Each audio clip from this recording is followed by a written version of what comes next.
about education improvement. मेरे देश के नौजवानों को अब विदेशों में पढ़ने के लिए मजबूर होना पड़े। मध्यम वर्गीय परिवार के लाखों करोड़ों रुपया बच्चों को विदेश पढ़ने के लिए भेजने में खर्च हो जाए। हम यहाँ ऐसी शिक्षा व्यवस्था का विकसित करना चाहते हैं कि मेरे देश के नौजवानों को विदेश जाना न पड़े, मेरे मध्यम वर्गीय परिवारों को लाखों करोड़ रुपया खर्च करना न पड़े। Our PM about healthcare improvements.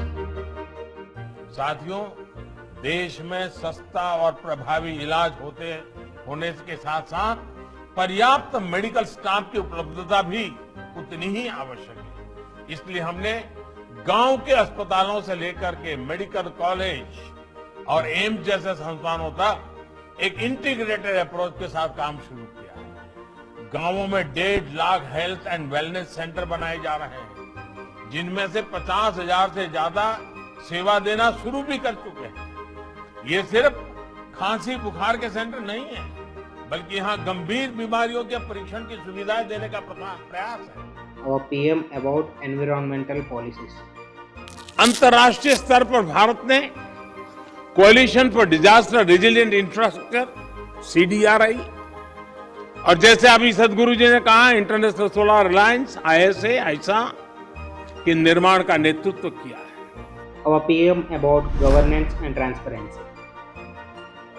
Digital literacy, digital technology, digital India एक गुड गवर्नेंस की गारंटी है, ट्रांसपेरेंसी की गारंटी है। भारत सरकार ने एक जैम ट्रिटी के द्वारा विकास की एक कल्पना की हुई है, JAM। Our finance minister about economic reforms. In this context, India's economic growth continues to be the shining exception and will remain so in the years ahead.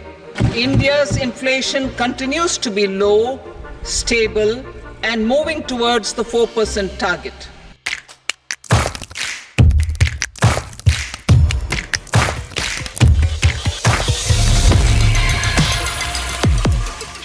आज हम बात करेंगे कुछ ऐसे रिफॉर्म्स और चेंजेस की जो हमारी सरकार को आने वाले समय में कंसिडर करने चाहिए।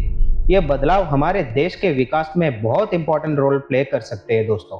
तो चलिए बिना देरी के शुरू करते हैं। आज जैसे 5 पॉइंट्स लेके आया हूँ दोस्तों, ये पॉइंट्स को हमारे सरकार आने वाले समय में इम्प्लीमेंट करके अपने देश को आगे की ओर ले जा सकते हैं। भारत बदल रहा है, लेकिन क्या हमारी सरकार इस बदलाव के साथ कदम मिला रही है? कौन से बदलाव सबसे ज्यादा जरूरी है? पिछले कुछ सालों में हमने बहुत चर्चा सुनी है कि भारत को किन बदलावों की जरूरत है। आर्थिक सुधारों से लेकर स्वास्थ्य सेवाओं तक सूची लंबी है दोस्तों, लेकिन एक इतने बड़े और विविध देश के लिए असल में कौन से बदलाव जरूरी है? आज के वीडियो में हम उन सबसे महत्वपूर्ण बदलावों पर बात करेंगे जिन्हें विशेषज्ञ और आम जनता दोनों ही भारत के विकास के लिए जरूरी मानते हैं।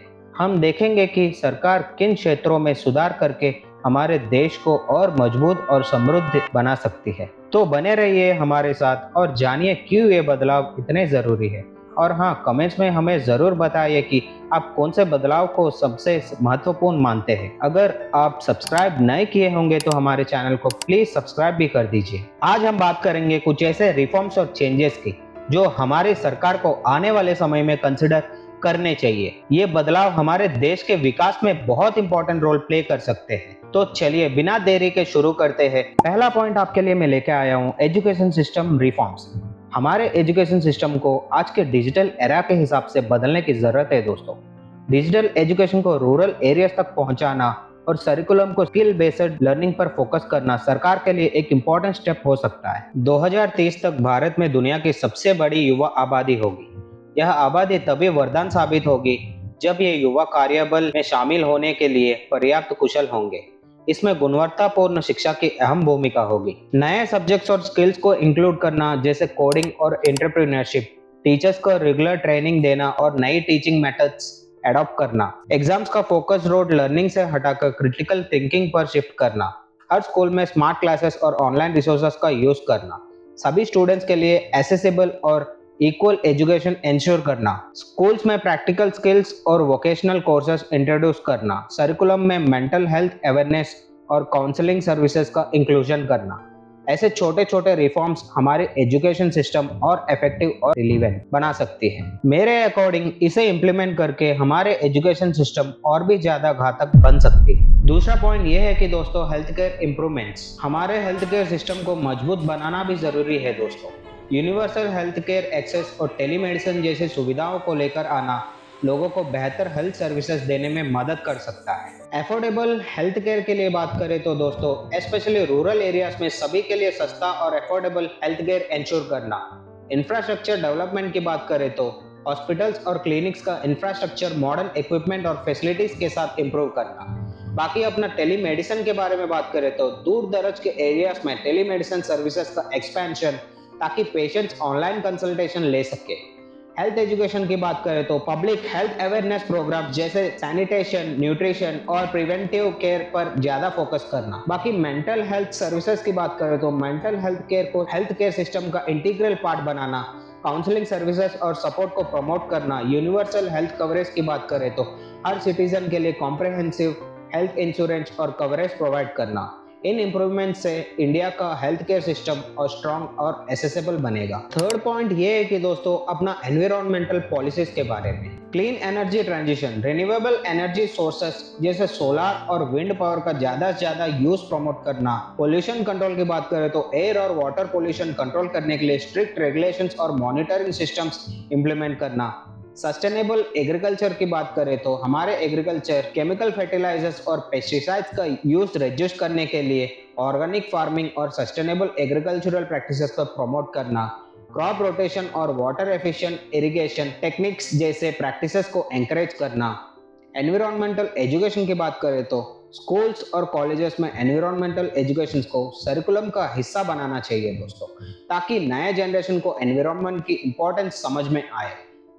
पब्लिक अवेयरनेस कैंपेन्स चलाना जिसमें सस्टेनेबल लिविंग और इको फ्रेंडली प्रैक्टिसेस को हाईलाइट किया जाए। वाटर कन्वर्जेशन की बात करें तो जल शक्ति अभियान जैसे इनिशिएटिव्स को स्ट्रेंथन करना ताकि वाटर हार्वेस्टिंग और एफिशिएंट वाटर यूज को प्रमोट किया जा सके। रिवर्स और वाटर बॉडीज को क्लीन और पोल्यूशन फ्री रखने के लिए स्ट्रिक्टर पॉलिसीज इंप्लीमेंट करना। इन सब एडिशनल पॉलिसीज के थ्रू इंडिया अपने एनवायरमेंटल चैलेंजेस को इफेक्टिवली टैकल कर सकता है और एक सस्टेनेबल फ्यूचर की तरफ बढ़ सकता है। फोर्थ पॉइंट ये है कि दोस्तों इकोनॉमिक रिफॉर्म्स, टैक्स रिफॉर्म्स के बारे में बात करें तो जीएसटी को सिंप्लीफाई करना और टैक्स कॉम्प्लायंस को इजी और ट्रांसपेरेंट बनाना जरूरी है। Ease of doing business, business regulations और अप्रूवल प्रोसेसेस को स्ट्रीमलाइन करना ताकि नए बिजनेसेस इजीली एस्टैब्लिश हो सके। बाकी प्राइवेटाइजेशन की बात करें तो गवर्नमेंट ओनर एंटरप्राइजेस का प्राइवेटाइजेशन ताकि एफिशिएंसी और कॉम्पिटिटिवनेस बढ़ सके। डिजिटल इकोनॉमी की बात करें तो डिजिटल पेमेंट्स और ऑनलाइन बैंकिंग को प्रोवाइड करना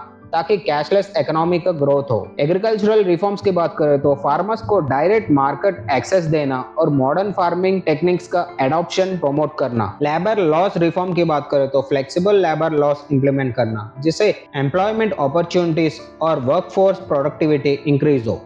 फाइनेंशियल इंक्लूजन की बात करें तो सभी सिटीजन्स को बैंकिंग और फाइनेंशियल सर्विसेज एक्सेसिबल कराना जैसे जन धन योजना के थ्रू। इन फॉर्म से इंडिया की इकोनॉमी और रेजिलिएंट और इंक्लूसिव बनेगी। लास्ट बट नॉट लीस्ट अपना पांचवा पॉइंट की बात करें तो governance and transparency. E governance की बात करें तो गवर्नमेंट सर्विसेज को डिजिटल प्लेटफॉर्म्स पर शिफ्ट करना ताकि सिटीजन्स को फास्ट और ट्रांसपेरेंट सर्विसेज मिल सके। बाकी आरटीआई की बात करें तो राइट टू इन्फॉर्मेशन एक्ट को स्ट्रेंथन करना जिसे पब्लिक एक्सेस टू इन्फॉर्मेशन और अकाउंटेबिलिटी बढ़े। एंटी करप्शन मेजर्स की बात करें तो स्ट्रिक्ट एंटी करप्शन लॉस और इंडिपेंडेंट एजेंसीज का एस्टैब्लिशमेंट जो गवर्नमेंट ऑफिशियल्स के अगेंस्ट अनबायस्ड इन्वेस्टिगेशंस करे। सिटीजन पार्टिसिपेशन की बात करें तो पॉलिसी मेकिंग और गवर्नेंस में सिटीजन्स के पार्टिसिपेशन को प्रमोट करना जिससे गवर्नमेंट डिसीजंस मोर इंक्लूसिव और ड्रामेटिक और डेमोक्रेटिक बने। अपना ट्रांसपेरेंट पब्लिक प्रोक्योरमेंट की बात करें तो गवर्नमेंट कॉन्ट्रैक्ट्स और टेंडर्स के प्रोसेस को ट्रांसपेरेंट और कॉम्पिटिटिव बनाना ताकि पब्लिक फंड्स का मिसयूज ना हो। जुडिशियल रिफॉर्म्स की बात करें तो कोर्ट्स में पेंडेंसी और डिलेस को रिड्यूस करने के लिए जुडिशियल सिस्टम रिफॉर्म्स इंप्लीमेंट करना ताकि टाइमली जस्टिस डिलीवर हो। इन इनिशिएटिव से इंडिया में गवर्नेंस और ट्रांसपेरेंसी और स्ट्रांग और सिटीजन फ्रेंडली बनेगी। दोस्तों ये था कुछ रिफॉर्म्स जो हमारी सरकार ला सकती है अपने आने वाले समय में। इस पे आपका क्या विचार है कमेंट्स में बताइए दोस्तों। अगर आपको ये वीडियो पसंद आया हो तो लाइक करें, शेयर करें और चैनल को सब्सक्राइब करना ना भूलें। धन्यवाद।